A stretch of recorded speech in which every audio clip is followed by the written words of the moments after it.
옛날, 아주 먼 옛날에 첩첩산중 깊은 골짜기에 사람의 발길이 닿지 않는 외딴 집이 한 채 있었습니다. 그곳은 사방이 높은 산으로 둘러싸여 있어 해가 일찍 저물고 밤이 되면 짐승들의 울음소리만이 고요를 깨우는 적막한 곳이었습니다.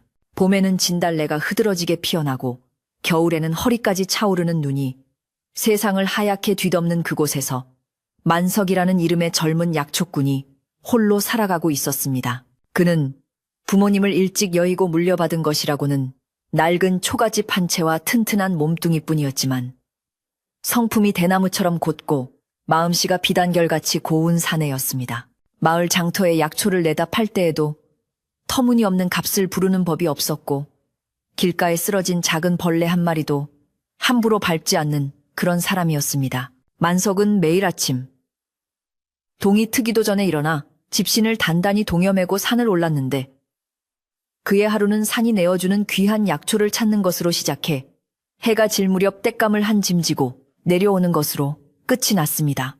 그는 산을 제 집 안방처럼 훤히 꿰뚫고 있었기에 험한 바위 틈에 숨은 산삼이나 절벽 끝에 매달린 석청도 곧잘 찾아내곤 했습니다. 하지만 아무리 귀한 약초를 많이 캐고 장터에서 돈을 두둑이 벌어와도 텅 빈 집에 돌아오면 그를 반겨주는 것은 싸늘한 냉기와 외탄 바람소리뿐이었습니다. 아궁이에 불을 지피며 혼자 밥을 지어 먹을 때면 밥그릇 긁는 소리가 유난히 크게 들려와 가슴 한구석이 뻥 뚫린 듯 시려오곤 했습니다. 그는 가끔 마루에 걸터앉아 저 멀리 산등성이에 걸린 달을 바라보며 자신에게도 따뜻한 밥상을 마주하고 도란도란 이야기를 나눌 가족이 생기기를 간절히 빌었습니다. 그러던 어느 해 겨울 유난히 매서운 추위가 산골 마을을 덮쳤고 며칠째 굵은 눈발이 쉬지 않고 쏟아져 내렸습니다. 만석은 며칠 동안 산에 오르지 못하고 집에 갇혀 있다가 눈발이 조금 잦아든 틈을 타 혹시 짐승들이 덫에 걸리지 않았나 살피러 나섰습니다. 무릎까지 푹푹 빠지는 눈길을 헤치고 산 중턱에 올랐을 때 그는 하얀 눈밭 위에서 무언가가 파닥거리는 것을 발견했습니다. 가까이 다가가 보니 온몸이 눈처럼 새하얀 여우 한 마리가 덫에 뒷다리가 걸려 신음하고 있었는데 그 털이 어찌나 곱고 윤기가 흐르는지 마치 귀한 비단 같았습니다. 여우는 만석을 보자마자 겁에 질려 바들바들 떨면서도 검고 깊은 눈망울로 그를 빤히 쳐다보며 마치 살려달라는 듯 애처로운 눈빛을 보냈습니다. 보통 사냥꾼이었다면 그 귀한 털을 탐내어 당장 잡았겠지만 마음 약한 만석은 차마 그 어린 생명을 해칠 수가 없었습니다. 그는 꽁꽁 언 손을 호호 불어가며 조심스럽게 덫을 벌려 여우의 다리를 빼내주었고 상처 입은 다리를 자신의 옷자락을 찢어 정성껏 감싸주었습니다. 어서 가거라. 다시는 이런 위험한 곳에 오지 말고 깊은 산속에서 오래오래 살아야 한다. 만석이 나직하게 타이르자 여우는 절룩거리는 다리로 몇 발자국 가다 말고 멈춰 서서 만석을 가만히 뒤돌아보았습니다. 그 눈빛이 어찌나 깊고 오묘하던지 만석은 순간 자신이 사람을 마주하고 있는 듯한 착각에 빠질 정도였습니다. 여우는 한참을 그렇게 서 있다가 이내 하얀 눈보라 속으로 사라져버렸고 만석은 왠지 모를 기이한 기분을 느끼며 빈 덫을 챙겨 집으로 발길을 돌렸습니다. 그날 밤 산골짜기에는 다시 거센 눈보라가 몰아치기 시작했고 바람은 마치 성난 짐승처럼 울부짖으며 초가집 문풍지를 거세게 흔들어댔습니다. 만석이 일찌감치 저녁을 먹고 아랫목에 누워 잠을 청하려는데 밖에서 희미하게 계십니까? 안에 누구 계십니까? 하는 여인의 목소리가 들려왔습니다. 처음에는 바람소리인가 싶어 귀를 의심했지만 이내 다시 한번 문을 두드리는 소리와 함께 애타는 목소리가 들려왔기에 만석은 깜짝 놀라 방문을 열었습니다. 문을 열자 휘몰아치는 눈바람과 함께 하얀 소복을 입은 한 여인이 문 앞에 위태롭게 서 있었는데 그녀의 얼굴은 추위에 하얗게 질려 있었지만 그 미모는 마치 달빛을 빚어 만든 듯 신비롭고 아름다웠습니다. 여인은 길을 잃고 헤매다 불빛을 보고 찾아왔다며 하룻밤만 재워달라고 간곡히 부탁했습니다. 만석은 낯선 여인을 집에 들이는 것이 도리에 맞지 않다고 생각하여 잠시 망설였지만 이 엄동설안의 여인을 밖으로 내치면 얼어 죽을 것이 분명했기에 서둘러 그녀를 방으로 안내했습니다. 그는 아궁이에 장작을 더 넣어 방을 따뜻하게 데우고 남은 밥과 따뜻한 숭늉을 내어주며 여인이 몸을 녹일 수 있도록 배려했습니다. 여인은 고맙다는 인사를 몇 번이나 하며 음식을 먹었고 만석은 호롱불 아래 비친 여인의 고운 자태에 눈을 떼지 못하면서도 혹여 실례가 될까봐 짐진 먼 산을 바라보며 헛기침만 해댔습니다. 그녀의 이름은 연화라고 했는데 먼 친척집을 찾아가다 눈길에 길을 잃었다고 사연을 털어놓았습니다. 다음날 아침이 되었지만 눈은 그치기는커녕 처마 밑까지 차오를 정도로 더 많이 쏟아져 내렸고 산길이 모두 막혀 연화는 꼼짝없이 만석의 집에 머물러야 했습니다. 며칠 동안 눈 속에 갇혀 지내는 사이 두 사람은 서로에 대해 조금씩 알아가게 되었고 묘한 정이 싹트기 시작했습니다. 연화는 겉모습만 고운 것이 아니라 살림 솜씨 또한 야무져서 만석이 뜯어진 옷을 입고 있으면 어느새 말끔하게 기워놓았고 투박한 재료로도 임금님 수라상 부럽지 않은 맛있는 음식을 만들어냈습니다. 만석은 평생 느껴보지 못한 따스한 보살핌에 가슴이 벅차올랐고 연화 또한 순박하고 성실한 만석의 모습에 마음을 여는 듯했습니다. 차가웠던 만석의 오두막에는 어느새 훈훈한 온기가 감돌기 시작했고 두 사람의 웃음소리가 끊이지 않았습니다. 눈이 녹고 길이 열리자 연화가 떠날 시간이 다가왔지만 만석은 차마 그녀를 보낼 수가 없어 끙끙 앓기만 했습니다. 그녀가 떠나면 다시 예전의 그 사무치는 외로움 속으로 돌아가야 한다는 사실이 너무나 두려웠기 때문이었습니다. 그런데 떠날 채비를 하던 연화가 수줍은 목소리로 갈 곳이 마땅치 않으니 허락해 주신다면 이곳에 머물며 낭군님을 모시고 싶습니다. 라고 먼저 말을 꺼냈습니다.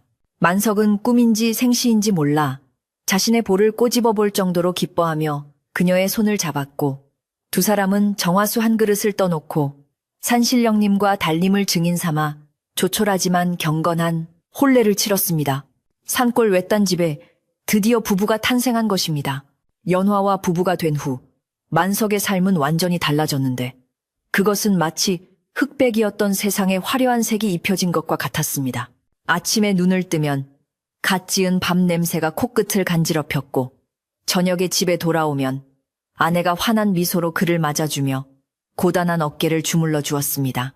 연화는 바느질이면 바느질, 길쌈이면 길쌈 못하는 것이 없어 집안은 항상 윤이 나고 정돈되어 있었습니다. 만석은 아내가 너무나 고맙고 사랑스러워 산에서 캔 약초 중 가장 좋은 것은 장에 내다 팔아 아내에게 줄 고운 댕기나 분첩을 사오곤 했습니다. 마을 사람들은 만석이 장가들더니 얼굴에 꽃이 피었다며 부러워했고 만석은 하루하루가 꿈만 같아 이 행복이 깨질까봐 조마조마할 지경이었습니다. 하지만 연화에게는 한 가지 지켜야 할 비밀이 있었는데 그녀가 시집 올 때 가져온 작은 진보다리 속에 들어있는 자개함이었습니다. 연화는 혼례를 치른 첫날 밤 만석에게 그 자개함을 내보이며 신신당부했습니다. 서방님이 함 속에는 제가 고향을 떠날 때 가져온 소중한 물건이 들어있습니다. 하지만 제가 살아있는 동안에는 절대로 이것을 열어보셔서는 안 됩니다.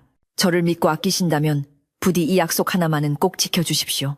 그녀의 눈빛이 너무나 간절하고 진지했기에 만석은 비록 궁금증이 일었으나 사랑하는 아내의 부탁을 들어주기로 굳게 약속했습니다.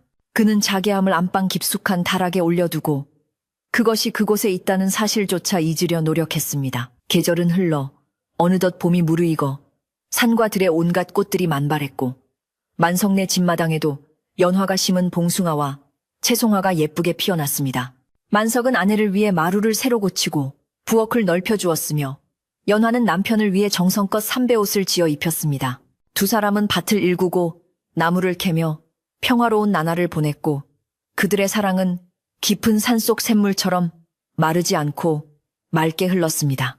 만석은 가끔 다락에 올려진 자개함을 보며 문득문득 호기심이 고개를 들기도 했지만 지금의 이 완벽한 행복을 망치고 싶지 않아 애써 고개를 돌리곤 했습니다.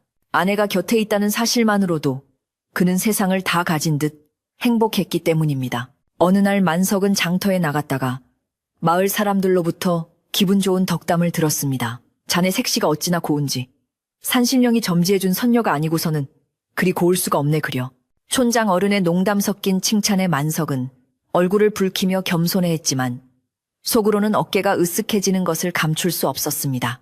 그는 장터에서 아내가 좋아하는 달콤한 엿과 참기름 한 병을 사들고 콧노래를 부르며 산길을 올랐습니다.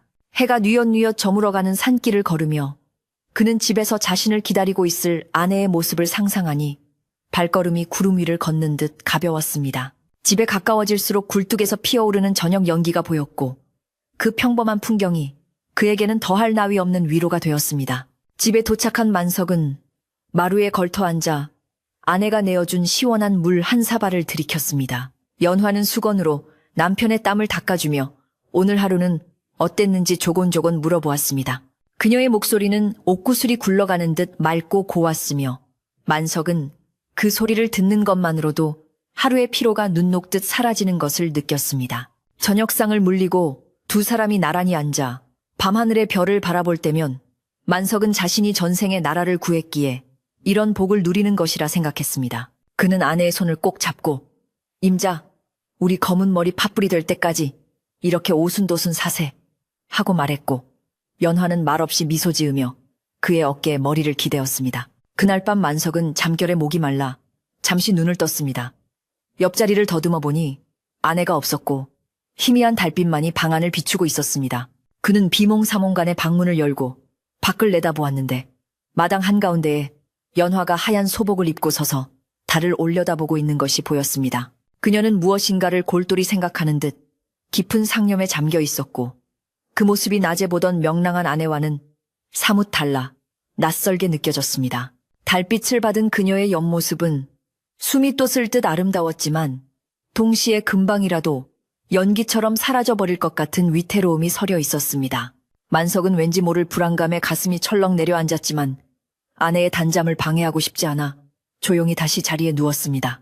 다음 날 아침, 연화는 평소와 다름없이 밝은 모습으로 아침상을 차려왔습니다. 만석은 지난밤의 모습이 꿈이었나 싶어 고개를 갸웃거렸지만 갓 지은 밥에서 나는 구수한 냄새에 이내 잡생각을 털어버렸습니다. 하지만 그의 마음 한구석에는 아주 작은 의심의 씨앗이 싹트기 시작했습니다. 아내는 도대체 밤늦게 마당에서 무엇을 하고 있었던 것일까? 혹시 나에게 말하지 못한 고민이라도 있는 걸까?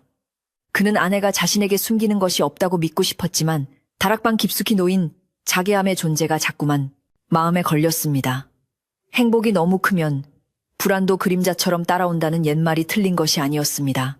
며칠 뒤 만석은 약초를 캐러 평소보다 더 깊은 산속으로 들어갔습니다. 험한 산길을 타느라 온몸이 땀으로 젖었지만 아내에게 줄 귀한 산삼을 발견하고는 기쁨의 환호성을 질렀습니다. 이걸 다려 먹이면 우리 연화 얼굴색이 더 좋아지겠지. 그는 소중하게 산삼을 이끼에 싸서 품에 안고 서둘러 하산했습니다. 내려오는 길에 그는 문득 지난밤 아내의 뒷모습이 떠올랐고 오늘따라 유난히 발걸음을 재촉하게 되었습니다. 집에 도착하니 연화는 마루에 앉아 바느질을 하고 있었는데 만석이 들어오는 소리에 화들짝 놀라며 급히 무언가를 등 뒤로 감추는 듯한 동작을 취했습니다. 만석이 무엇을 그리 급히 감추어 하고 묻자 연화는 당황한 기색을 애써 감추며 아무것도 아닙니다. 서방님 오시는 줄 모르고 깜짝 놀라서 그럽니다. 하고 얼버무렸습니다. 만석은 아내의 행동이 석연치 않았지만 더 캐묻지 않고 넘어갔습니다. 하지만 그날 이후로 만석의 시선은 자꾸만 다락방 쪽을 향하게 되었습니다. 연화가 없을 때면 그는 다락방 앞을 서성거리며 그 자괴함을 쳐다보곤 했습니다. 저 안에 무엇이 들었길래 나에게 절대 열어보지 말라고 했을까? 혹시 예전에 정인이라도 있었던 물건일까? 아니면 무서운 부적이라도 들어있는 것일까? 상상은 꼬리에 꼬리를 물고 이어졌고 그럴수록 궁금증은 눈덩이처럼 불어나 그를 괴롭혔습니다. 그러나 아내와의 약속은 천금과도 같았기에 그는 꾹 참고 호기심을 억눌렀습니다.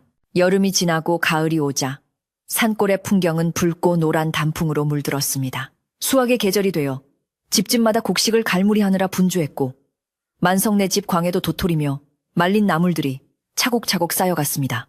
풍요로운 가을은 사람들의 마음을 넉넉하게 만들었지만 만석의 마음 한편에는 여전히 풀리지 않는 의문이 자리 잡고 있었습니다. 어느 날 밤, 천둥 번개가 치고 비가 억수같이 쏟아지는 밤이었습니다.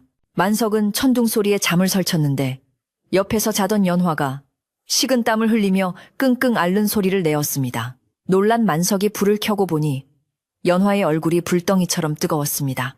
그는 밤새 물수건으로 아내의 이마를 닦아주고 팔다리를 주무르며 지극정성으로 간호했습니다. 새벽녘이 되어서야 연화의 열이 조금 내렸고 그녀는 힘겹게 눈을 뜨고 만석을 바라보았습니다.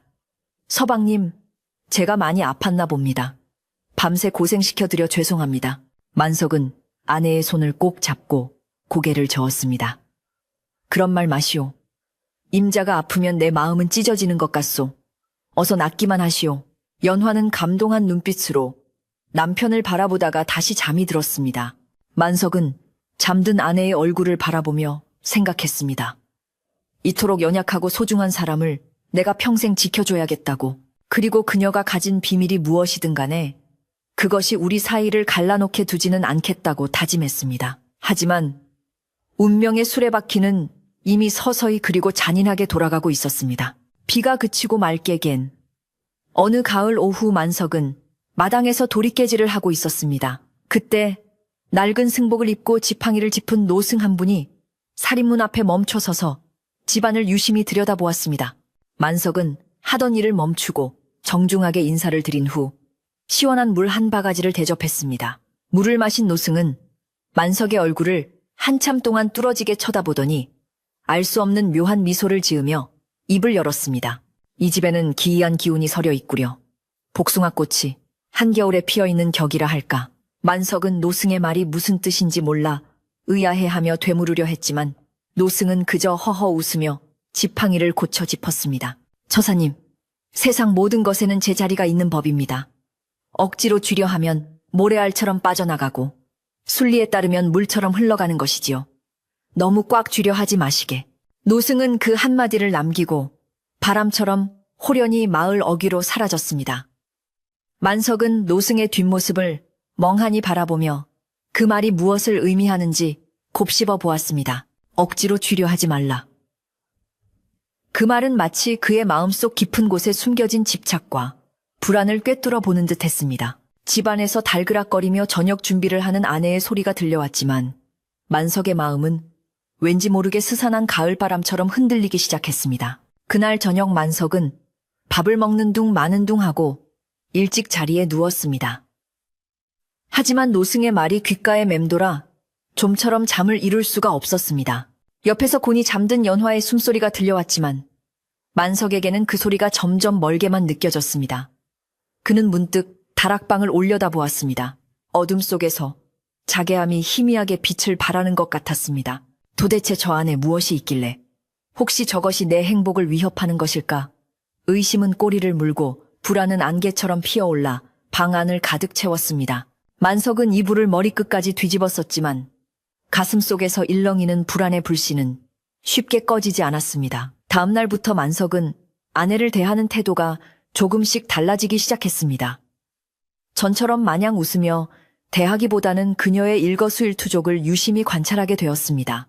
연화가 잠시라도 보이지 않으면 어디 갔었냐고 꼬치꼬치 캐묻기도 하고 그녀가 먼 산을 바라보기만 해도 혹시 떠날 생각을 하는 건 아닌지 의심의 눈초리를 보냈습니다. 연화는 남편의 변화를 눈치채고 조심스러워하며 더욱 정성껏 그를 모셨지만 이미 틈이 벌어지기 시작한 만석의 마음을 완전히 돌려놓지는 못했습니다. 산골 외딴집의 평화로운 일상 밑으로 보이지 않는 균열이 서서히 퍼져나가고 있었습니다. 어느 늦은 밤 만석은 잠에서 깨어 물을 마시러 부엌으로 나갔다가 기이한 광경을 목격하게 되었습니다. 부엌 문틈 사이로 새어나오는 달빛 아래 연화가 쭈그리고 앉아 무언가를 중얼거리고 있었는데 그 소리가 사람의 말소리라기보다는 짐승의 울음소리와 비슷하게 들렸기 때문입니다. 만석은 숨을 죽이고 귀를 기울였지만 인기척을 느낀 연화가 벌떡 일어나는 바람에 자세히 듣지는 못했습니다. 임자, 거기서 뭐? 하오 만석이 짐짓 아무렇지 않은 척 물었지만 그의 목소리는 미세하게 떨리고 있었습니다. 연화는 창백해진 얼굴로 쥐가 들어온 것 같아서 쫓고 있었습니다. 라고 대답했지만 그녀의 눈동자는 심하게 흔들리고 있었습니다. 이것이 모든 비극의 시작이 될 줄은 그때의 만석은 미처 알지 못했습니다. 부엌에서의 그 기이한 밤이 지나고 며칠이 흘렀지만 만석의 마음속에 자리 잡은 불안한 그림자는 좀처럼 거치지 않았습니다. 겉으로 보기에는 여전히 평온하고 다정한 부부였으나 두 사람 사이에는 보이지 않는 얇은 얼음막이 생긴 듯 했습니다. 연화는 남편의 기색을 살피며 더욱 세심하게 집안일을 돌보았고 만석이 좋아하는 반찬을 끼니마다 올리며 미소를 잃지 않으려 애썼습니다. 하지만 만석은 아내가 웃을 때마다 그 미소가 왠지 모르게 슬퍼 보인다고 느꼈고 그녀의 친절이 자신을 안심시키기 위한 연극은 아닐까 하는 고약한 의심을 떨쳐버릴 수가 없었습니다. 바람이 불어 문풍지가 떨리기라도 하면 그는 소스라치게 놀라며 아내의 눈치를 살피는 버릇이 생겨버렸습니다. 그러던 어느 장날 만석은 말린 약초와 짐승, 가죽을 팔기 위해 마을 장터로 내려갔습니다. 오랜만에 북적이는 사람들을 보니 기분이 좀 나아지는 듯 했으나 그것도 잠시뿐이었습니다. 주막에 앉아 국밥을 한 그릇 말아 먹는데 옆자리에 앉은 마을 아낙네들의 수군거리는 소리가 귀에 들어왔습니다. 그 산골 만석인의 색시 말이야. 아무래도 사람이 아닌 것 같지 않아. 그 깊은 산속에서 혼자 나타난 것도 그렇고 얼굴이 늙지도 않고 해가 갈수록 더 고와지니 원. 아낙네들의 목소리는 낮았지만 만석의 귀에는 천둥소리처럼 크게 들려왔습니다. 그는 숟가락을 든 채 멍하니 허공을 응시했고 입안의 밥알이 모래알처럼 까끌까끌하게 느껴졌습니다. 옆에 있던 다른 사내가 맞장구를 치며 말을 보탰습니다. 내 말이 그 말이야. 지난번 눈 오는 날 내가 그 집 근처를 지나가다 봤는데 그 색시가 마당에서 눈을 맞으며 서 있는 모습이 영락없이 산신령이나 여우가 둔갑한 것 같더라고. 사람이면 추워서라도 그리 오래 서 있을 수가 없지. 사람들의 이야기는 꼬리에 꼬리를 물고 이어졌고 급기야는 연화가 밤마다 산짐승을 잡아먹는다는 둥, 만석의 정기를 빨아먹어 젊음을 유지한다는 둥, 터무니없는 헛소문까지 돌고 있었습니다. 만석은 화가 치밀어 올라 당장이라도 소리를 지르고 싶었지만 마음 한구석에서는 정말 그러면 어쩌지 하는 불안감이 독버섯처럼 피어올라 아무 말도 할 수가 없었습니다. 만석은 도망치듯 주막을 빠져나와 마을 어귀에 있는 느티나무 아래에 주저앉았습니다. 가슴이 답답하고 숨이 막혀와 옷깃을 풀어 헤치고 찬바람을 맞았습니다. 그때 마을에서 가장 나이가 많고 지혜롭기로 소문난 곰판의 할머니가 지팡이를 짚고 지나가다 만석을 알아보았습니다. 할머니는 쭈그려 앉아 만석의 얼굴을 찬찬히 뜯어보더니 혀를 끌끌 차며 걱정스러운 목소리로 말을 건넸습니다. 만석아, 내 얼굴에 수심이 가득하구나. 산사람은 산을 닮아야 하는데 내 눈빛이 흐린 것을 보니 마음에 낀 구름이 짙은 게야. 할머니의 따뜻한 목소리에 만석은 울컥하여 그동안 가슴속에 맺혀있던 답답함을 조금이나마 털어놓고 싶어졌습니다. 할머니, 제 아내가 사람들의 입방아에 오르내립니다. 너무 고와서 탈이라는데 저도 가끔은 아내가 낯설게 느껴질 때가 있습니다. 만석의 고백에 할머니는 고개를 끄덕이며 의미심장한 옛날 이야기를 들려주었습니다. 옛적에 어떤 선비가 산에서 길을 잃고 헤매다 고운 처자를 만나 살았는데 알고 보니 천년 묵은 지내였다지. 짐승이 사람의 탈을 쓰고 정을 통하면 그 끝은 늘 비극으로 끝나는 법이야. 너무 깊이 빠지지 말고 항상 경계하고 살피거라. 할머니의 말은 만석의 불안에 기름을 붓는 격이 되었습니다. 그는 할머니에게 인사를 하고 돌아섰지만 발걸음은 천근만근 무거워져 땅속으로 꺼질 것만 같았습니다. 집으로 돌아가는 산길은 유난히 길고 험하게 느껴졌습니다. 해가 서산으로 넘어가며 붉은 노을이 하늘을 물들였지만 만석의 눈에는 그 붉은 빛이 마치 불길한 징조처럼 보였습니다. 산새 소리마저 구슬프게 들려왔고 바스락거리는 낙엽 소리에 깜짝 놀라 뒤를 돌아보기를 몇 번이나 반복했습니다. 그는 자신이 사랑하는 아내를 의심하고 있다는 사실에 죄책감을 느꼈지만 동시에 자신의 목숨과 안위를 걱정하는 본능적인 공포 또한 무시할 수 없었습니다. 사랑과 의심, 믿음과 공포 사이에서 만석의 마음은 갈대처럼 이리저리 흔들리며 중심을 잡지 못하고 있었습니다. 집에 도착하니 연화가 살인문 앞까지 나와 그를 반겨주었습니다. 서방님, 오셨습니까? 시장하시지요. 어서 들어오세요. 그녀의 환한 미소와 다정한 목소리는 여전했지만 만석은 그녀의 눈을 똑바로 쳐다볼 수가 없었습니다. 그는 짐을 아무렇게나 내려놓고 방으로 들어가 버렸고 연화는 당황한 기색이 역력한 채 남편의 뒷모습을 바라보았습니다. 저녁상 앞에서도 만석은 말없이 밥만 꾸역꾸역 밀어넣었고 연화가 건네는 말에도 단다평으로 대꾸하며 시선을 피했습니다. 방 안의 공기는 무겁게 가라앉았고 촛불만이 위태롭게 흔들리며 두 사람의 그림자를 벽에 길게 드리웠습니다. 그날 밤 만석은 자리에 누워서도 잠을 이루지 못하고 뒤척였습니다. 옆에 누운 연화의 숨소리가 규칙적으로 들려왔지만 그는 그녀가 정말 잠들었는지 확인하고 싶어 실눈을 뜨고 곁눈질로 살폈습니다. 달빛이 창호지 문을 통해 은은하게 비쳐들어와 연화의 얼굴을 비추었는데 잠든 그녀의 얼굴은 세상 모르고 평온해 보였습니다. 저리도 고운 얼굴을 하고 짐승의 탈을 썼다니 만석은 자신의 의심이 부질없는 것이기를 간절히 바랐습니다.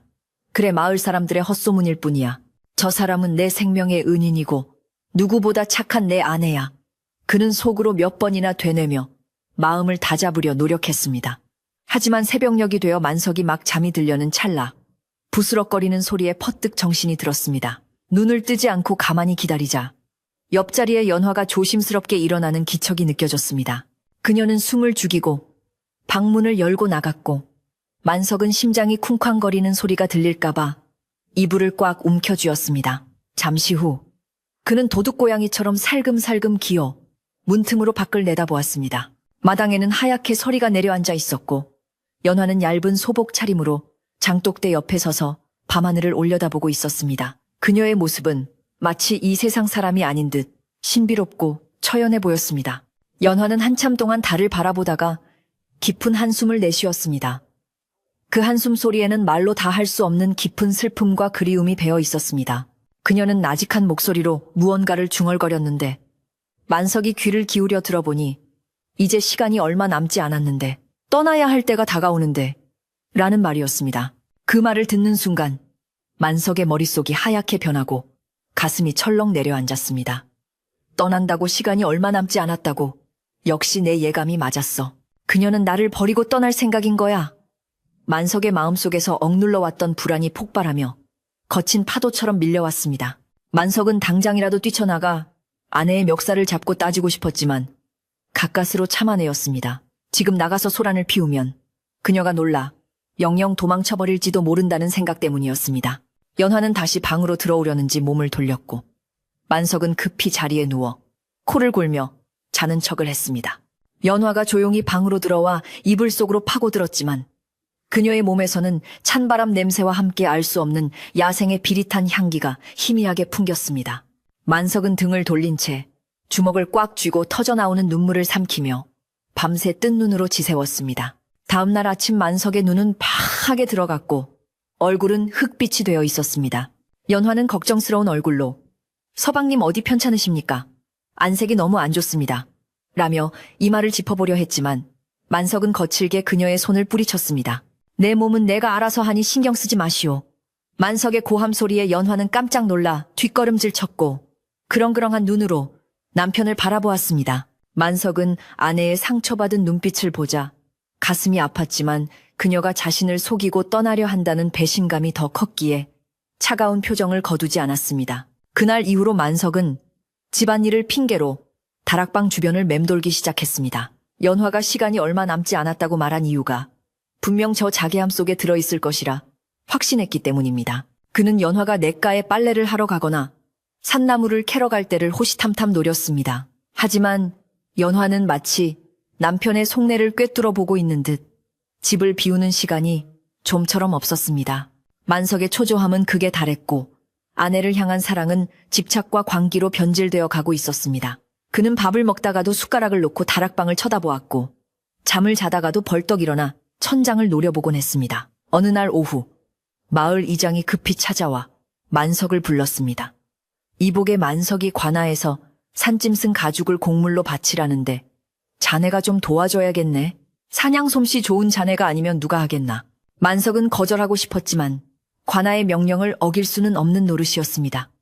그는 어쩔 수 없이 며칠 동안 집을 비우고 산으로 사냥을 떠나야 했습니다. 떠나기 전 그는 연화에게 신신당부했습니다.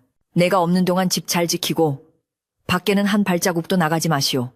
낯선 사람은 절대 들이지 말고. 연화는 걱정 말라며 고개를 끄덕였지만 만석은 그녀를 혼자 두고 떠나는 발걸음이 떨어지지 않았습니다.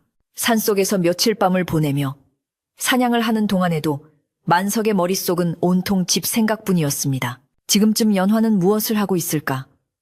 혹시 내가 없는 틈을 타서 진보다리를 싸들고 도망친 건 아닐까? 아니면 그놈의 자개함을 열어놓고 흉계를 꾸미고 있는 건 아닐까? 그는 짐승을 쫓는 와중에도 헛것을 보며 화살을 엉뚱한 곳에 쏘기도 했고 밤에는 악몽에 시달리며 식은땀을 흘렸습니다.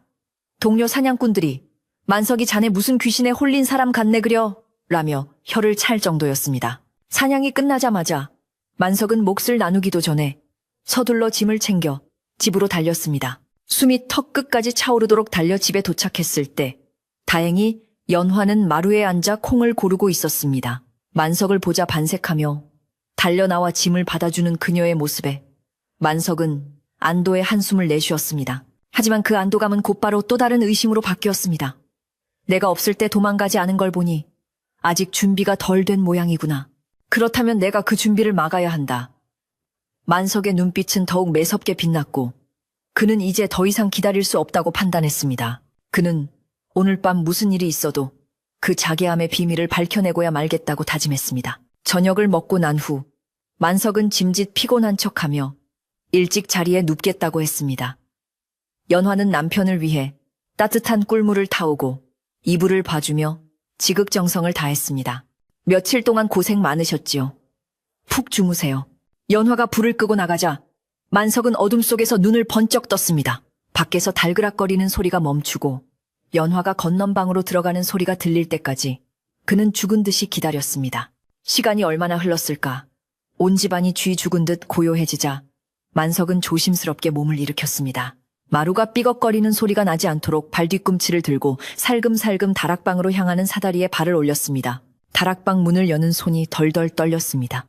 먼지가 뽀얗게 쌓인 다락방 한 구석에 연화가 혼수 때 가져온 그 자개함이 달빛을 받아 영롱하게 빛나고 있었습니다. 만석은 침을 꿀꺽 삼키며 함 앞으로 다가갔습니다.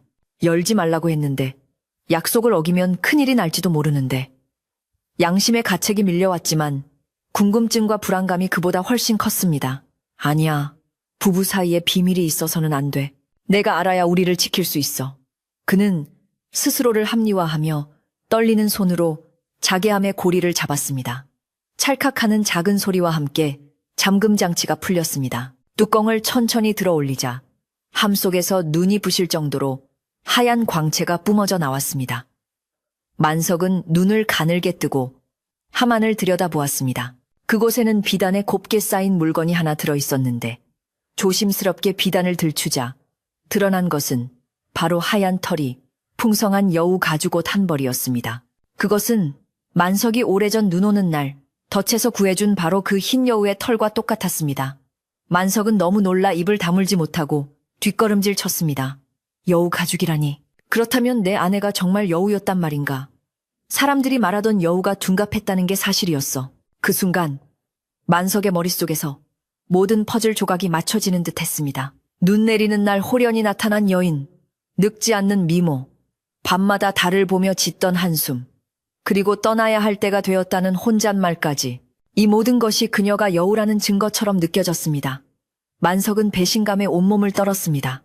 나를 사랑한 게 아니었어. 갈 곳이 없어서 아니면 사람의 정기를 빨아먹으려고 나를 속인 거야. 그리고 이제 볼 일이 끝나니 저 가죽을 쓰고 다시 여우로 돌아가려는 거겠지.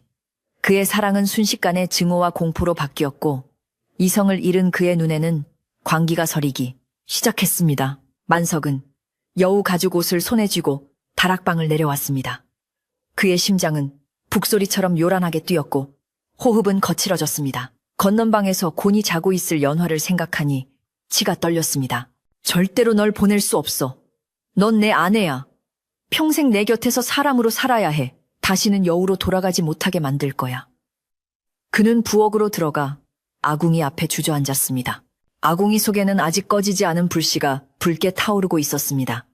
만석은 여우 가죽을 쥔 손에 힘을 주며 돌이킬 수 없는 선택의 기로에 섰습니다. 밖에서는 으스스한 바람소리가 창문을 두드리며 마치 그의 행동을 말리는 듯 울부짖었습니다. 아궁이 앞에서 타오르는 불꽃을 멍하니 바라보는 만석의 눈동자는 마치 홀린 사람처럼 흔들리고 있었습니다.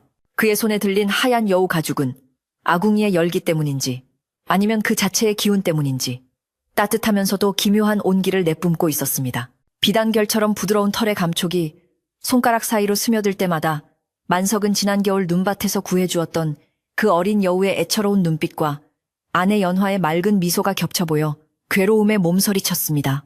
하지만 그 괴로움은 곧 짙은 배신감과 소유욕으로 뒤덮여버렸고 그는 이 가죽만 없어진다면 연화가 영원히 자신의 곁에 머물 것이라는 그릇된 확신에 더욱 깊이 빠져들었습니다. 만석은 떨리는 손으로 아궁이 입구를 가로막고 있던 장작개비를 옆으로 치우고 시뻘건 숯이 이글거리는 불구덩이를 드러냈습니다. 화르르 타오르는 불길이 마치 어서 그 가죽을 내놓으라고 입을 벌리는 짐승처럼 보였지만 만석은 주저하지 않았습니다. 이것은 너를 위한 것이다. 네가 다시는 차가운 산속으로 돌아가 짐승으로 살지 않게 하려는 나의 깊은 뜻이다. 그는 스스로에게 최면을 걸듯 중얼거리며 마음속에서 고개를 드는 양심의 소리를 애써 짓눌러 버렸습니다. 부엌 밖에서는 밤바람이 더욱 거세게 불어와 나뭇가지들이 서로 부딪히며 비명을 질러댔고 그 소리는 마치 산신령이 만석의 어리석은 행동을 꾸짖는 호통 소리처럼 들렸습니다. 마침내 만석은 눈을 질끈 감고 손에 쥐고 있던 여우 가죽옷을 아궁이 깊숙한 곳으로 힘껏 던져 넣었습니다. 하얀 가죽이 붉은 불길 속에 떨어지는 순간 일반적인 천이나 가죽이 타는 것과는 전혀 다른 기이한 현상이 벌어졌습니다. 불길이 순간적으로 푸르스름한 빛을 띠며 치솟아 올랐고 타닥타닥하는 소리 대신 마치 짐승이 끄응하고 앓는 듯한 낮은 신음소리가 아궁이 속에서 울려 퍼졌습니다. 매캐한 연기 대신 향긋하면서도 어딘가 비릿한 야생의 냄새가 부엌을 가득 채웠고 그 냄새는 만석의 코를 찌르며 머리를 어지럽게 만들었습니다. 만석은 자신이 저지른 일이 돌이킬 수 없음을 깨닫고 잠시 멍하니 아궁이를 바라보았지만 곧이어 안도감이 밀려왔습니다. 이제 되었다. 이제 그녀는 갈 곳이 없어졌다. 돌아갈 가죽이 없으니 평생 내 아내로 사람으로 살 수밖에 없을 것이다. 그는 비틀거리며 일어나 부엌 문을 열고 밖으로 나갔습니다. 차가운 밤 공기가 뜨거워진 얼굴을 식혀주었지만 가슴 속에서 뛰는 심장은 좀처럼 진정되지 않았습니다. 하늘을 올려다보니 구름 사이로 보름달이 얼굴을 내밀고 있었는데 그 달빛이 유난히 창백하고 서늘하게 느껴져 만석은 저도 모르게 옷깃을 여미었습니다. 그때 안방문이 거칠게 열리며 연화가 튀어나왔습니다. 그녀는 갱겹의 속적삼 차림에 맨발로 마당으로 뛰쳐나왔는데 얼굴은 사색이 되어 있었고 눈에는 공포와 절망이 가득 차 있었습니다. 타는 냄새. 서방님, 이게 무슨 냄새입니까? 연화의 목소리는 덜덜 떨리고 있었고 그녀는 본능적으로 부엌 쪽을 바라보며 뒷걸음질 쳤습니다. 만석은 그런 아내의 모습을 보자 묘한 승리감과 죄책감이 뒤섞인 복잡한 감정을 느꼈습니다. 그는 천천히 아내에게 다가가며 짐짓 태연한 척 말을 건넸습니다. 무슨 일이라도 있소. 쥐가 들어와서 잡동사니를 좀 태웠을 뿐이니 걱정 말고 들어가자시오. 하지만 연화는 만석의 말을 듣지 못한 듯 비틀거리는 걸음으로 부엌을 향해 달려갔습니다. 만석이 미처 말릴 새도 없이 부엌으로 들어간 연화는 아궁이 앞에서 주저앉고 말았습니다. 이미 여우 가죽은 한 줌의 재로 변해가고 있었지만 그 형체와 기운은 아직 남아있었기에 연화는 단번에 그것이 무엇인지 알아차렸던 것입니다.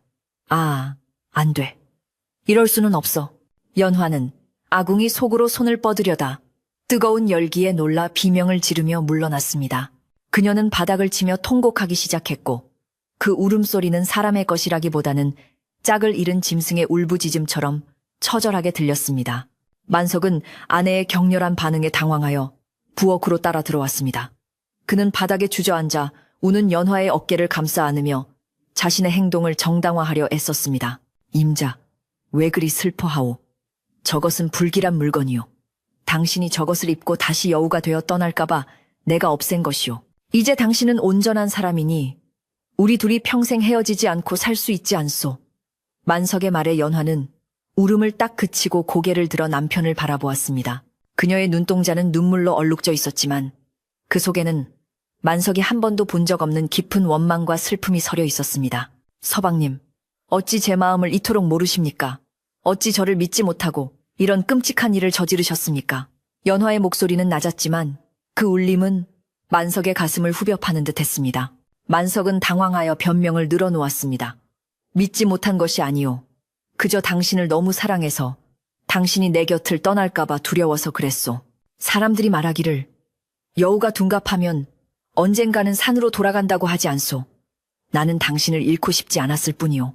만석의 절규에 가까운 외침에도 연화의 표정은 싸늘하게 식어만 갔습니다. 연화는 힘겹게 몸을 일으켜 세우고는 아궁이 속에 남은 한 줌의 재를 하염없이 바라보았습니다.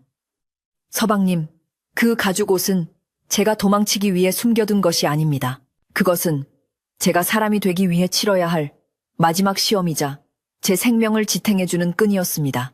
연화의 입에서 나온 말은 만석의 예상을 완전히 빗나가는 충격적인 진실이었습니다. 만석은 머리를 한 대 얻어맞은 듯 멍해져서 되물었습니다. 그게 무슨 말이오? 생명을 지탱해주는 끈이라니. 연화는 흐르는 눈물을 닦으며 차분하지만 떨리는 목소리로 이야기를 시작했습니다. 저는 본래 천년을 수행한 여우였습니다. 인간이 되어 따뜻한 정을 나누며 사는 것이 소원이었기에 산신령님께 간청하여 기회를 얻었습니다. 신령님께서는 제게 인간의 형상을 허락하시며 그 가죽 옷을 주셨습니다. 그리고 말씀하시기를 꼬박 3해 동안 그 옷을 간직하되 절대 입지도 말고 남에게 들키지도 말라고 하셨습니다. 만약 그 약속을 지키면 그 옷은 저절로 사라지고 저는 온전한 인간이 될 것이라고 하셨습니다. 만석은 다리에 힘이 풀려 그 자리에 털썩 주저앉고 말았습니다. 새해라고 했소. 연화는 고개를 끄덕이며 말을 이었습니다. 예, 이제 불과 보름만 지나면 새해가 차는 날이었습니다. 제가 밤마다 달을 보며 한숨을 쉬었던 것은 고향으로 돌아가고 싶어서가 아니라 인간이 되는 날이 가까워 올수록 몸에 남아있는 여우의 기운이 요동쳐서 고통스러웠기 때문입니다. 그 고통을 참아내며 오직 서방님과 100년 해로할 날만을 기다리고 있었는데 그녀의 말끝은 흐느낌으로 이어졌고 만석은 자신의 어리석음이 어떤 결과를 초래했는지 비로소 깨닫게 되었습니다. 내가 무슨 짓을 한 것인가?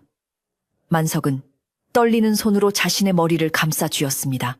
아내를 붙잡아두고 싶다는 욕심에 눈이 멀어 오히려 아내가 온전한 사람이 될 수 있는 유일한 기회를 제 손으로 태워버린 것입니다.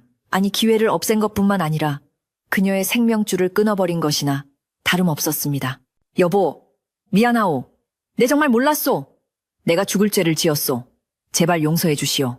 만석은 연화의 발 아래 엎드려 빌고 또 빌었지만 이미 엎질러진 물이었고 타버린 재는 다시 옷이 될 수 없었습니다. 부엌 안의 공기는 무겁게 가라앉았고 아궁이에 불씨마저 사그라들어 어둠이 내려앉았습니다. 연화는 엎드려 우는 만석을 내려다보며 슬픈 미소를 지었습니다. 서방님을 탓해서 무엇하겠습니까? 제 믿음이 부족하여 서방님의 불안을 잠재우지 못한 탓이고 천기를 누설하지 말라는 금기 때문에 미리 말씀드리지 못한 제 탓이지요. 그녀는 쭈그리고 앉아 만석의 손을 잡았습니다. 그녀의 손은 얼음장처럼 차가웠고 잡은 손끝에서부터 희미하게 힘이 빠져나가는 것이 느껴졌습니다. 하지만 서방님 약속이 깨어졌으니 저는 이제 이곳에 머물 수가 없습니다. 인간이 되지 못한 채 본래의 모습을 잃어버렸으니 저는 이승에도 저승에도 속하지 못하는 존재가 되어 떠돌아야 합니다. 연화의 말에 만석은 화들짝 놀라 고개를 들었습니다. 안 돼요. 절대 안 돼요. 내가 어떻게든 되돌려 놓겠소. 산신령님께 빌고 또 빌어서라도 당신을 잡겠소. 제발 떠나지 마시오. 만석은 아이처럼 울부짖으며 연화의 옷자락을 붙잡고 늘어졌습니다. 그때 밖에서 갑자기 닭 우는 소리가 들려왔습니다. 새벽이 밝아오고 있었습니다. 연화는 소스라치게 놀라며 창밖을 바라보았습니다. 시간이 되었습니다. 날이 밝으면 저는 형체를 유지할 수 없게 됩니다. 그녀의 몸이 미세하게 떨리기 시작했고 희미한 빛이 그녀의 몸을 감싸기 시작했습니다. 그것은 신비롭다기보다는 슬프고 아련한 빛이었습니다. 만석은 필사적으로 그녀를 끌어안았지만 품에 안긴 연화의 몸은 점점 가벼워지고 투명해지는 듯한 느낌이 들었습니다. 가지 마시오. 연화, 제발 나를 두고 가지 마시오. 만석의 절규가 새벽의 고요를 찢어놓았습니다. 하지만 연화는 서서히 만석의 품에서 몸을 일으켰습니다. 그녀의 눈에서는 하염없이 눈물이 흘러내렸지만 표정은 점점 담담해져 갔습니다. 서방님, 비록 짧은 시간이었지만 서방님 덕분에 인간의 정이 무엇인지, 사랑이 무엇인지 알게 되었습니다. 그것만으로도 저는 충분히 행복했습니다. 그녀는 만석의 뺨을 어루만지며 마지막 인사를 건네듯 애틋하게 바라보았습니다. 만석은 미칠 것만 같았습니다. 자신의 의심이 그놈의 못난 질투가 사랑하는 아내를 죽음보다 더한 운명으로 몰아넣었다는 사실을 견딜 수가 없었습니다. 그는 부엌 바닥을 구르며 통곡했습니다. 차라리 나를 죽이시오. 내 목숨을 가져가고 당신이 사람이 되시오. 내가 다 잘못했소. 그러나 연화는 고개를 저으며 뒷걸음질 쳤습니다. 인연이 다한 것을 억지로 이으려 하면 더 큰 화가 미칩니다. 부디 저를 잊고 좋은 사람 만나 행복하게 사십시오. 연화는 천천히 부엌을 빠져나가 마당으로 향했습니다. 만석은 기어가는 심정으로 그녀의 뒤를 따랐습니다. 새벽 여명이 밝아오는 마당에는 푸르스름한 안개가 자욱하게 깔려 있었습니다. 연화가 걸음을 옮길 때마다 그녀의 모습은 안개 속에 섞여 점점 희미해져 갔습니다. 그녀의 하얀 소복은 새벽 안개와 하나가 된 듯 경계가 모호해졌고 검고 긴 머리카락은 바람에 흩날리며 마치 연기처럼 흩어지기 시작했습니다. 만석은 신발도 신지 않은 채 마당으로 뛰어내려갔지만 연화와의 거리는 좀처럼 좁혀지지 않았습니다. 손을 뻗으면 닿을 듯한 거리였지만 보이지 않는 벽이 가로막고 있는 것처럼 다가갈 수가 없었습니다. 연화 목이 터져라 이름을 불렀지만 그녀는 뒤를 돌아보지 않고 산 쪽을 향해 천천히 걸어갔습니다. 그녀가 지나간 자리에는 사람의 발자국 대신 작은 짐승의 발자국 같은 희미한 흔적만이 남았다가 이내 사라졌습니다. 마을 어귀에서 들려오던 닭 울음소리가 뚝 그치고 사방은 다시 무거운 정적에 휩싸였습니다. 만석은 마당 한가운데에 멍하니 서서 멀어지는 아내의 뒷모습을 바라보았습니다. 이제 그녀는 사람의 형상인지 짐승의 형상인지 아니면 그저 한 줄기 바람인지 분간할 수 없을 정도로 흐릿해져 있었습니다. 산기철에 다다른 그녀가 마지막으로 한번 멈춰서서 만석이 있는 쪽을 돌아보았다는 생각이 들었지만 눈물로 흐려진 만석의 눈에는 그저 흔들리는 나뭇가지처럼 보일 뿐이었습니다. 그렇게 연화는 떠나갔습니다. 만석이 그토록 붙잡고 싶어 했던 사랑은 역설적이게도 그가 붙잡으려 했던 바로 그 손에 의해 부서지고 말았습니다. 텅 빈 마당에는 싸늘한 아침 바람만이 불어와 만석의 젖은 옷자락을 흔들었고 부엌 아궁이 속에는 타다 남은 재만이 허무하게 흩날리고 있었습니다. 날이 완전히 밝았지만 만석의 세상은 여전히 캄캄한 어둠 속에 갇혀 있었습니다. 연화가 안개 속으로 사라진 뒤 만석은 마당 한가운데에 망부석처럼 굳어 한참을 서 있었습니다. 아침 해가 떠올라 산등성이를 붉게 물들이고 처마 밑에 고드름이 녹아 물방울이 뚝뚝 떨어지는 소리가 들려왔지만 만석의 귀에는 아무것도 들리지 않았습니다. 그의 눈앞에는 방금 전까지 눈물을 흘리며 서 있던 아내의 애처로운 얼굴만이 잔상처럼 남아 어른거렸습니다. 손을 뻗으면 잡힐 것만 같았던 그 온기가 자신의 어리석은 의심과 조급함 때문에 영원히 잡을 수 없는 허공으로 흩어져 버렸다는 사실을 도저히 믿을 수가 없었습니다. 그는 텅 빈 허공을 향해 손을 휘저어 보았지만 손끝에 걸리는 것은 차가운 아침 공기뿐이었습니다. 다리에 힘이 풀린 만석은 그 자리에 주저앉아 땅을 치며 오열하기 시작했습니다. 내가 무슨 짓을 한 거야? 내가 도대체 무슨 짓을? 그의 쉰 목소리가 텅 빈 마당을 울리고 산 메아리가 되어 되돌아왔습니다. 부엌 아궁이에서는 여전히 매캐한 연기 냄새가 희미하게 풍겨져 나오고 있었는데 그 냄새는 마치 만석의 죄를 잊지 말라는 듯 코끝을 맵게 찔러댔습니다. 그는 기어서 부엌으로 들어가 차갑게 식어가는 아궁이를 부여잡고 그 속에 남은 한 줌의 재를 손바닥에 올려보았습니다. 바스라지는 잿가루가 손가락 사이로 빠져나갈 때마다 그의 가슴은 날카로운 칼로 베이는 듯한 통증을 느꼈습니다. 그것은 단순한 가죽이 아니라 아내와의 약속이자 그녀의 생명 그 자체였음을 뼈저리게 깨달았습니다. 만석은 혹시라도 연화가 마을 어귀나 산길 어딘가에 쓰러져 있지 않을까 하는 신락 같은 희망을 품고 벌떡 일어났습니다. 그는 집신이 벗겨지는 줄도 모르고 미친 사람처럼 산으로 뛰어 올라갔습니다. 가시덤불에 옷이 찢기고 나뭇가지에 얼굴이 긁혀 피가 맺혔지만 육체의 고통은 마음의 고통에 비할 바가 아니었습니다. 연화야, 어디 있느냐? 내가 잘못했다. 제발 돌아와. 다오목이 터져라. 이름을 불렀지만 돌아오는 것은 산새들의 놀란 날개짓 소리와 바람 소리뿐이었습니다. 그는 아내가 즐겨 찾던 옹달샘이며 나무를 캐던 비탈길을 샅샅이 뒤졌지만 그녀의 흔적은 그 어디에서도 찾을 수 없었습니다. 산 중턱까지 올라가 숨을 헐떡이던 만석은 털썩 무릎을 꿇고 말았습니다. 눈앞에 펼쳐진 광활한 산맥은 무심하게도 너무나 고요하고 평화로워 보였습니다. 그는 그제야 연화가 말했던 이승에도 저승에도 속하지 못하는 존재라는 말의 의미를 곱씹으며 절망했습니다. 그녀는 산으로 돌아간 것이 아니라 존재 자체가 흐려져 세상의 틈새로 사라져버린 것이었습니다. 만석은 자신의 의심이 얼마나 큰 죄악이었는지, 그리고 사랑이라는 이름으로 포장된 집착이 얼마나 잔인한 흉기가 될 수 있는지를 뼈저리게 느꼈습니다. 해가 뉘엿뉘엿 질 때까지 그는 산속을 헤매다 기진맥진하여 터덜터덜 집으로 내려왔습니다. 집에 돌아온 만석을 맞이하는 것은 칠흑 같은 어둠과 섬뜩할 정도의 적막뿐이었습니다. 어제까지만 해도 온기가 감돌고 웃음소리가 새어나오던 집이었건만 주인이 사라진 집은 하루아침에 폐가처럼 스산하게 변해 있었습니다. 만석은 불도 켜지 않은 채 안방으로 들어가 아내가 쓰던 물건들을 어루만졌습니다. 그녀가 정성스레 수놓던 베개짓, 가지런히 개어놓은 옷가지들, 그리고 벽에 걸린 낡은 거울까지 모든 것에 그녀의 손길이 남아 있었습니다. 그는 아내의 옷을 끌어안고 냄새를 맡으며 다시 한번 눈물을 쏟았습니다. 옷에 배어있는 은은한 풀꽃 향기가 사무치게 그리워 견딜 수가 없었습니다. 며칠 동안 만석은 식음을 전폐하고 방 안에 틀어박혀 지냈습니다. 밥을 지을 생각도 씻을 생각도 하지 않은 채 멍하니 천장만 바라보며 죽은 사람처럼 누워 있었습니다. 마을 사람들은 며칠째 만석의 집 굴뚝에서 연기가 피어오르지 않자 걱정이 되어 찾아왔습니다. 이복에 만석이 안에 있는가? 무슨 일 있는 거 아닌가? 이웃집 김씨가 살인문을 열고 들어와 마루에 걸터앉은 만석을 보고 깜짝 놀랐습니다. 며칠 사이에 몰라보게 수척해지고 눈이 매탄 만석의 모습이 마치 병자 같았기 때문입니다. 김씨가 조심스럽게 물었습니다. 자네 색시는 어디 가고 혼자 이러고 있나? 친정에라도 갔는가? 이웃의 물음에 만석은 아무 대답도 하지 못하고 고개만 푹 숙였습니다.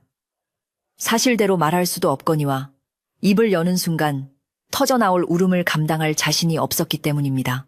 만석의 침묵이 길어지자 마을 사람들 사이에서는 다시 흉흉한 소문이 돌기 시작했습니다. 거봐, 내가 뭘 했어. 그 색시 보통 사람이 아니라고 했잖아. 만석이 전기를 다 빨아먹고 도망친 게 분명해. 아니야. 만석이가 바람난 아내를 쫓아내고 저리 상심하고 있는 게지. 사람들은 저마다의 추측으로 이야기를 만들어냈지만 만석은 그 어떤 변명도 하지 않았습니다. 그 모든 비난과 수근거림조차 자신이 감당해야 할 벌이라고 생각했기 때문입니다. 그러던 어느 날 예전 그 노승이 다시 만석의 집을 찾았습니다. 노승은 마당에 들어서자마자 느껴지는 황량한 기운에 혀를 쉽쉽 찼습니다. 인기척의 방문을 연 만석은 노승을 보자마자 마루에서 내려와 넙죽 큰 절을 올렸습니다. 스님, 제가 어리석어 스님의 말씀을 새겨듣지 못했습니다. 가진 것을 억지로 주려다 모든 것을 잃고 말았습니다. 만석은 바닥에 엎드려 회한의 눈물을 흘렸습니다. 노승은 만석을 일으켜 세우며 괸마루에 앉히고는 지팡이로 바닥을 톡톡 두드리며 나직하게 말했습니다. 이미 물은 엎질러졌고 떠난 인연은 다시 올 수 없는 법이네. 자네의 의심이 화를 불렀으나 그것 또한 자네의 운명인 것을 어찌하겠나. 노승은 만석의 손을 잡고 위로와 꾸중이 섞인 말을 이어갔습니다. 사람과 짐승 혹은 그 무엇이든 간에 진정한 인연은 믿음이라는 끈으로 이어지는 법이네. 자네는 눈에 보이는 가죽에 눈이 멀어 보이지 않는 마음의 끈을 놓아버린 게야. 그 처자는 가죽을 태워서 사라진 것이 아니라 자네의 불신의 마음이 타버려 떠난 것일세. 노승의 말 한마디 한마디가 만석의 가슴에 비수처럼 꽂혔습니다. 그는 그제야 아내가 떠나기 전 보였던 그 슬픈 눈빛의 의미를 온전히 이해할 수 있었습니다. 그것은 원망이 아니라 믿음을 주지 못한 남편에 대한 안타까움이었음을 깨달은 것입니다. 스님, 제가 이제 어찌 살아야 합니까? 아내 없이는 하루도 살 수가 없습니다. 차라리 목숨을 끊어 저승에서라도 아내를 만나고 싶습니다. 만석이 애원하듯 말하자 노승은 단호하게 고개를 저었습니다. 죽는다고 해결될 일이 아닐세. 자네가 스스로 목숨을 끊으면 그 업보로 인해 영영 그 처자를 다시 만날 수 없게 될 거야. 진정으로 아내를 위한다면 살아서 속죄하고 덕을 쌓게. 자네가 쌓은 덕이 바람을 타고 흘러 그 처자의 영혼을 위로할 수 있도록 말일세. 노승은 그 말을 남기고 다시 표표히 길을 떠났습니다. 만석은 멀어지는 노승의 뒷모습을 보며 하염없이 눈물을 흘렸지만 마음 한구석에 작은 등불 하나가 켜지는 것을 느꼈습니다. 노승이 다녀간 후 만석은 마음을 고쳐먹었습니다. 그는 죽지 않고 살기로 결심했습니다. 단순히 목숨을 부지하는 삶이 아니라 아내에게 지은 죄를 갚는 속죄의 삶을 살기로 맹세했습니다. 그는 먼저 엉망이 된 집안을 깨끗이 청소했습니다. 아내가 쓰던 물건들을 모두 꺼내어 먼지를 털고 햇볕에 말린 뒤 정갈하게 정리하여 다락방에 다시 올려두었습니다. 예전처럼 숨기거나 의심하는 마음이 아니라 소중한 추억으로 간직하려는 마음이었습니다. 그는 아침마다 일어나 마당을 쓸고 정화수 한 그릇을 떠놓으며 어디선가 떠돌고 있을 아내의 영혼이 평안하기를 빌었습니다. 그리고 만석은 오랫동안 해왔던 사냥을 그만두었습니다. 그는 창고에 있던 덫과 활창들을 모두 꺼내어 부러뜨리고 땅속 깊이 파묻었습니다. 짐승의 가죽을 탐내어 아내의 가죽까지 태워버린 자신의 과거를 청산하겠다는 의지였습니다. 내 다시는 살아있는 생명을 해치지 않으리라. 털 달린 짐승은 내 아내의 형제요, 친구라 여기며 보살피리라. 그는 마을 사람들에게도 자신이 더 이상 사냥꾼이 아님을 공표했습니다. 마을 사람들은 만석이 실성한 게 아닌가 수군거렸지만 그의 단호하고 맑아진 눈빛을 보고는 더 이상 왈가왈부하지 않았습니다. 대신 만석은 약초를 캐고 농사를 지으며 살아가기 시작했습니다. 산에 올라갈 때도 예전처럼 짐승을 잡기 위해 눈을 번뜩이는 것이 아니라 아픈 짐승이 없는지 살피고 굶주린 짐승들을 위해 도토리나 고구마를 놓아주기 위해서였습니다. 그는 산길을 걷다가 덫에 걸린 토끼나 너구리를 보면 정성껏 치료해서 놓아주었고 겨울이 되면 산새들을 위해 마당에 모이를 뿌려주었습니다. 처음에는 그를 피해 도망가던 짐승들도 점차 만석의 진심을 알았는지 그가 가까이 가도 도망가지 않고 빤히 쳐다보거나 졸졸 따라오기도 했습니다. 계절은 흘러 가을이 깊어가고 첫눈이 내리는 겨울이 다가왔습니다. 1년 전 연화가 처음 찾아왔던 그 계절이 다시 돌아온 것입니다. 만석은 눈이 내리는 날이면 마루에 앉아 하염없이 내리는 눈을 바라보았습니다. 하얀 눈이 세상을 덮으면 마음속의 그리움도 하얗게 피어올랐습니다. 그는 아내가 만들어주었던 따뜻한 무명옷을 입고 그녀가 좋아했던 차를 끓여 마시며 혼잣말을 하곤 했습니다. 임자, 올해도 눈이 많이 오네. 어디 춥지는 않은가? 나는 자네가 지어준 이 옷 덕분에 따뜻하다네. 비록 대답 없는 메아리였지만 만석에게는 그것이 아내와 대화하는 유일한 방법이었습니다. 마을 사람들도 점차 만석의 변화된 모습을 받아들였습니다. 처음에는 아내를 잃고 미쳤다고 생각했지만 욕심 없이 베풀며 살아가는 그의 모습에서 진정성을 느꼈기 때문입니다. 만석은 캔 약초를 가난한 이웃들에게 나누어 주기도 하고 마을의 파친 일도 마다하지 않고 도왔습니다. 사람들은 이제 그를 여우에 홀린 사내가 아니라 속 깊은 만석이라고 부르기 시작했습니다. 만석의 얼굴에 서려 있던 도끼와 불안은 사라지고 그 자리에는 깊은 슬픔이 빚어낸 온화함과 쓸쓸함이 자리 잡았습니다. 어느 늦은 밤, 만석이 마당에 쌓인 눈을 쓸고 있는데 살인문 밖에서 부스럭거리는 소리가 들렸습니다. 혹시나 하는 마음에 뛰어나가 보았지만 그곳에는 작은 산짐승의 발자국만이 찍혀 있었습니다. 만석은 실망하지 않고 빙그레 미소 지으며 발자국 옆에 삶은 감자 2알을 놓아두었습니다. 그래 너라도 배불리 먹거라. 내 아내가 보낸 친구일지도 모르니. 차가운 밤바람이 불어와 그의 옷깃을 스쳤지만 만석은 더 이상 추위를 느끼지 않았습니다. 그의 가슴 속에는 비록 아픈 상처지만 아내를 향한 사랑이 난로처럼 타고 있었기 때문입니다. 이제 만석의 집은 더 이상 적막하고 무서운 폐가가 아니었습니다. 비록 아내의 모습은 보이지 않았지만 그녀가 남긴 사랑과 가르침이 집안 곳곳에 스며들어 따스한 기운을 내뿜고 있었습니다. 만석은 밤마다 호롱불 아래에서 불경을 필사하거나 약초를 다듬으며 마음을 수양했습니다. 격렬했던 슬픔과 후회는 시간이 흐르면서 잔잔한 강물처럼 변해갔고 그는 이제 텅 빈 옆자리를 받아들이며 고요한 일상을 살아가는 법을 터득해 나가고 있었습니다. 폭풍우가 지나간 자리에 다시 풀이 돋아나듯 만석의 삶에도 조금씩 평온이 찾아오고 있었습니다. 세월은 흐르는 물과 같아서 어느덧 만석의 검던 머리카락에는 하얀 서리가 내려앉았습니다. 강산이 몇 번이나 변하고 마을의 아이들이 자라 어른이 되는 동안 만석은 변함없이 그 깊은 산골 오두막을 지키고 있었습니다. 그의 허리는 굽어 지팡이 없이는 걷기가 힘들어졌고 얼굴에는 굵은 주름이 나무 껍질처럼 깊게 패였지만 그 눈빛만은 세월을 거스른 듯 맑고 투명했습니다. 젊은 시절에 날카로웠던 기운과 욕심은 온데간데 없고 이제는 산을 닮은 넉넉함과 평온함만이 그의 온몸을 감싸고 있었습니다. 마을 사람들은 그를 산신령 할아버지라고 불렀는데 그가 산짐승들과 대화를 나누고 날씨를 기가 막히게 맞춘다는 소문 때문이었습니다. 만석의 집 마당은 더 이상 사람의 발길을 거부하는 외딴 곳이 아니었습니다. 봄이면 노란 꾀꼬리가 날아와 처마 밑에 둥지를 틀었고 겨울이면 고라니와 산토끼들이 내려와 만석이 놓아둔 먹이를 먹고 갔습니다. 만석은 마루에 앉아 그들을 바라보며 하루를 보냈는데 짐승들이 먹이를 먹는 모습만 봐도 배가 부른 듯 흐뭇한 미소를 짓곤 했습니다. 그는 가끔 짐승들에게 말을 건네기도 했습니다. 많이 먹거라. 그래, 올겨울은 유난히 춥지. 눈이 많이 올 테니 굴을 단단히 보수해야 할 게다.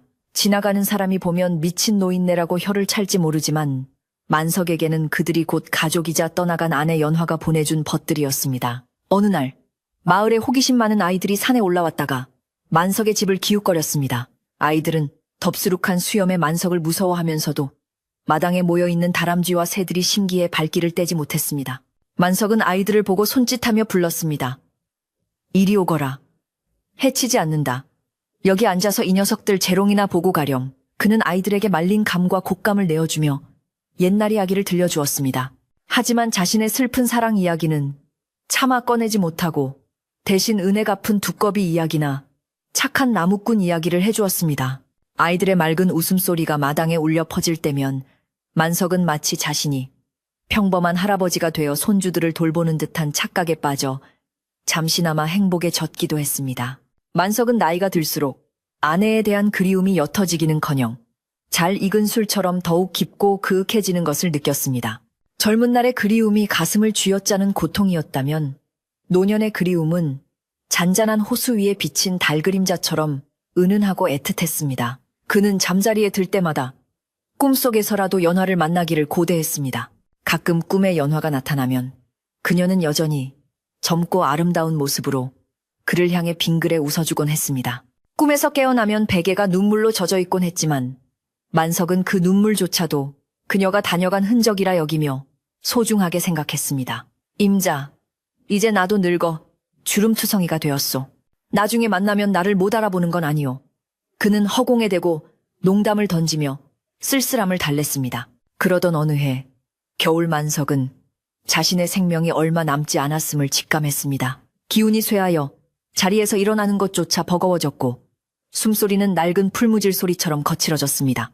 창밖에는 며칠째 폭설이 쏟아져 온 세상을 하얗게 덮어버렸는데 그 풍경이 마치 연화와 처음 만났던 그날과 똑같았습니다. 만석은 힘겹게 몸을 일으켜 창문을 조금 열고 밖을 내다보았습니다. 차가운 바람이 방 안으로 밀려 들어왔지만 그는 문을 닫지 않고 하염없이 눈 내리는 풍경을 눈에 담았습니다. 그래, 때가 되었구나. 이제 갈 준비를 해야겠다. 그는 죽음을 두려워하기보다는 오랫동안 기다려온 여행을 앞둔 사람처럼 담담하게 받아들였습니다. 만석은 마지막 힘을 짜내어 몸을 단정히 했습니다. 장롱 깊숙한 곳에서 아내가 지어주었던 낡은 무명옷을 꺼내 입고 머리를 빗어 상투를 틀었습니다. 그리고 평소 아끼던 묵주를 손에 쥐고 아랫목에 누웠습니다. 방 안은 냉기가 감돌았지만 만석의 마음은 그 어느 때보다 평온했습니다. 그는 눈을 감고 지난 날들을 회상했습니다. 가난했지만 성실했던 젊은 시절, 눈보라 속에서 연화를 만난 기적 같은 순간 짧았지만 꿈만 같았던 신혼생활, 그리고 자신의 어리석음으로 모든 것을 망쳐버린 그날 밤의 아궁이, 불빛, 모든 기억이 주마등처럼 스쳐 지나갔습니다. 후회는 길었으나 속죄의 시간 또한 길었기에 이제는 그 모든 것을 내려놓을 수 있을 것 같았습니다. 밤이 깊어지자 눈보라 소리는 더욱 거세졌습니다. 윙윙거리는 바람소리 사이로 문득 기이한 소리가 들려왔습니다. 사그락사그락 누군가 눈을 밟으며 집으로 다가오는 소리였습니다. 만석은 짐승이 먹이를 찾으러 왔나 싶어 귀를 기울였지만 발자국 소리는 마루 앞에서 딱 멈추었습니다. 서방님 주무십니까? 만석의 귀를 의심케 하는 너무나 익숙하고 그리운 목소리가 들려왔습니다. 수십 년의 세월이 흘렀어도 단 한순간도 잊은 적 없는 그 목소리. 바로 연화였습니다. 만석은 감기지 않는 눈을 번쩍 뜨고 방문을 바라보았습니다. 연화, 연화요. 정말 당신이요. 방문이 소리 없이 스르르 열리고 환한 달빛과 함께 한 여인이 방 안으로 들어왔습니다. 그녀는 만석의 기억 속에 남아있는 모습 그대로 늙지도 변하지도 않은 채 고운 소복을 입고 서 있었습니다. 하지만 예전과 달리 그녀의 몸에서는 차가운 냉기가 아닌 따스하고 은은한 향기가 풍겨 나왔습니다. 연화는 자리에 누운 늙은 만석을 보며 눈시울을 붉히더니 천천히 다가와 그의 거친 손을 잡았습니다. 서방님 많이 늙으셨습니다. 그동안 혼자서 얼마나 외롭고 고단하셨습니까? 그녀의 손길이 닿자 만석의 온몸에 퍼져 있던 고통이 씻은 듯이 사라지고 몸이 깃털처럼 가벼워지는 것을 느꼈습니다. 만석은 떨리는 손을 들어 연화의 얼굴을 어루만졌습니다. 이것이 꿈인지 생시인지 아니면 죽음 직전에 보는 환영인지는 중요하지 않았습니다. 그저 그녀가 다시 자신의 곁에 와주었다는 사실만이 중요했습니다. 임자, 내가 미안하오. 내 평생을 참회하며 살았소. 당신을 믿지 못하고 그 귀한 옷을 태워버린 나를 용서해 주시오. 만석의 눈에서 뜨거운 눈물이 흘러내려 베개를 적셨습니다. 연화는 고개를 저으며 만석의 눈물을 닦아주었습니다. 아닙니다. 서방님의 진심 어린 속죄가 하늘에 닿고 제 마음에 닿았습니다. 그동안 산짐승들을 돌보며 덕을 쌓으신 덕분에 제가 다시 서방님을 모시러 올 수 있었습니다. 연화는 만석을 부축하여 일으켜 세웠습니다. 놀랍게도 만석은 아무런 고통 없이 자리에서 일어날 수 있었습니다. 그가 자신의 몸을 내려다보니 쭈글쭈글하고 병든 노인의 육체는 아랫목에 그대로 누워 있었고 지금 일어선 자신은 젊고 건강했던 시절의 모습으로 돌아가 있었습니다. 만석은 자신의 손과 팔을 만져보며 감탄했습니다. 이게 어찌된 일이오?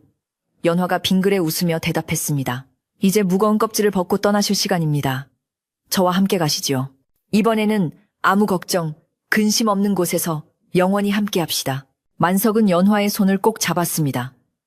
두 사람의 손이 맞닿은 곳에서 따뜻한 빛이 퍼져나갔습니다.